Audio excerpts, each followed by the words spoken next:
Som-hi amb els esports. La segona edició de la cursa popular La Sansi espera consolidar la prova de forma definitiva a Mataró.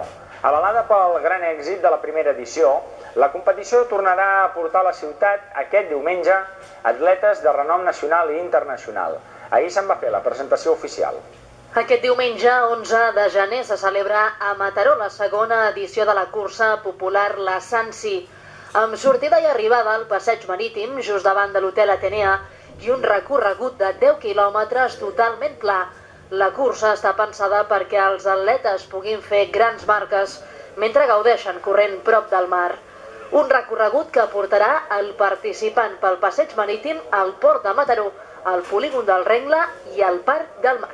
L'objectiu, hem organitzat 16 curses al 2014, l'última de totes, la cursa de Nassos a Barcelona, per 11.500 participants que han fet tota la direcció tècnica i va sortir molt bé, amb la qual nosaltres aquest any comencem a Mataró i amb la intenció de consolidar-nos i que anar creixent a poc a poc i sobretot que els participants que el proper diumenge estiguin a la sortida puguin gaudir d'una gran cursa. La prova espera aquest any uns 1.300 participants. També hi ha prevista una cursa escolar dirigida als nens i nenes.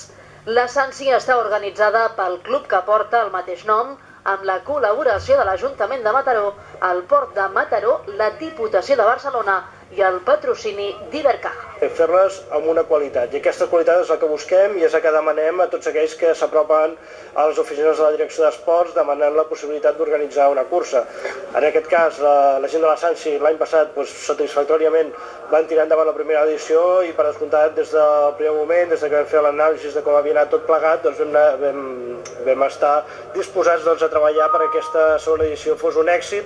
La cursa forma part del calendari de la Federació Catalana d'Atletisme i està inclosa en la Lliga Championship. Dir que els participants que s'acostin a Mataró amb rodalies de Renfe podran gaudir d'un tiquet bescanviable per un bitllet gratuït d'anada i tornada el dia de la cursa.